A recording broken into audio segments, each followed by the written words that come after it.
صلوا علی الحبیب صلی اللہ علی محمد صلی اللہ علیہ وسلم۔ سرکار مدینہ صلی اللہ تعالیٰ علیہ وآلہ وسلم نے ارشاد فرمایا، جس شخص نے مسلمان بھائی کے لیے تواضع کی اللہ اس کو سر بلند کرتا ہے، اور جس نے اس پر برائی ظاہر کی اللہ اس کو پست کر دیتا ہے۔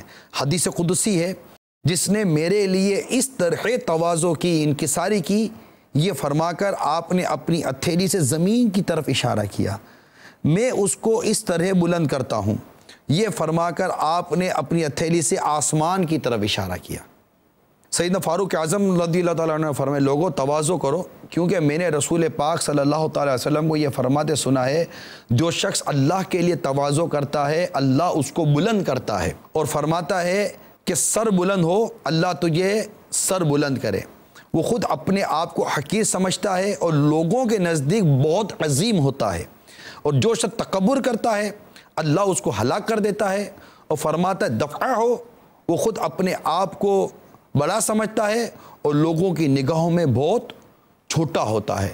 حدیث ہے کہ اللہ تعالیٰ نے میری طرف وحی فرمائی کہ ایک دوسرے کے ساتھ تواضع کرو، حتیٰ کہ کوئی شخص دوسرے پر فخر نہ کرے اور کوئی شخص کسی کے خلاف بغاوت نہ کرے۔ اس طرح لوگوں میں جو لڑائی جھگڑے ہوتے ہیں، اس سے بحثیں ہوتی ہیں اور بعض اوقات گھر بھی ٹوٹ جاتے ہیں۔ ماموں چلے گئے، بھائی ناراض ہو گئے، اب کیا ہو گیا؟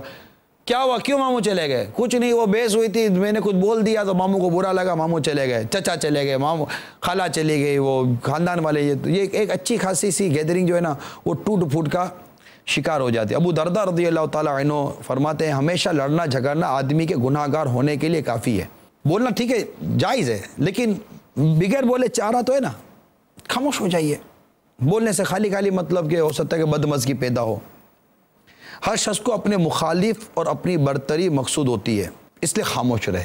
داؤد طائی رحمۃ اللہ تعالیٰ علیہ یہ عزلت نشین رہا کرتے تھے، گوشہ نشین، تنہائی میں رہا کرتے تھے۔ کسی نے آپ سے کہا کہ آپ لوگوں میں آئیں، کیوں الگ رہتے ہیں؟ فرمایا لوگوں میں یہ بحث وغیرہ ہوتی ہے نا اس وجہ سے۔ تو کسی نے کہا کہ حضور آئیے خاموش رہیے۔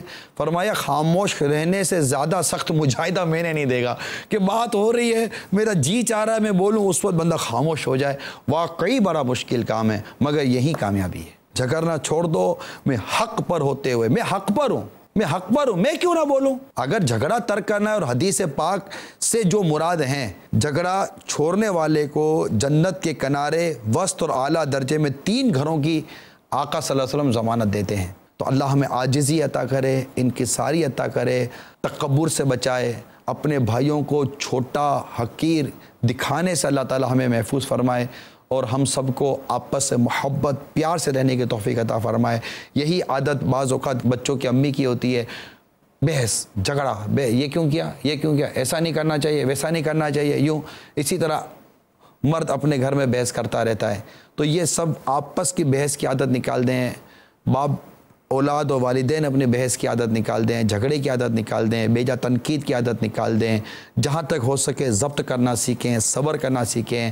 اگر کوئی بات آپ کی توقع کے مطابق نہیں ہو رہی، آپ کے مزاج کے مطابق نہیں ہو رہی، ٹھیک ہے، موقع ملے گا کبھی بیٹھ کر محبت اور پیار سے سمجھا دیجیے گا، لیکن ضبط اور صبر کرنا سیکھیں۔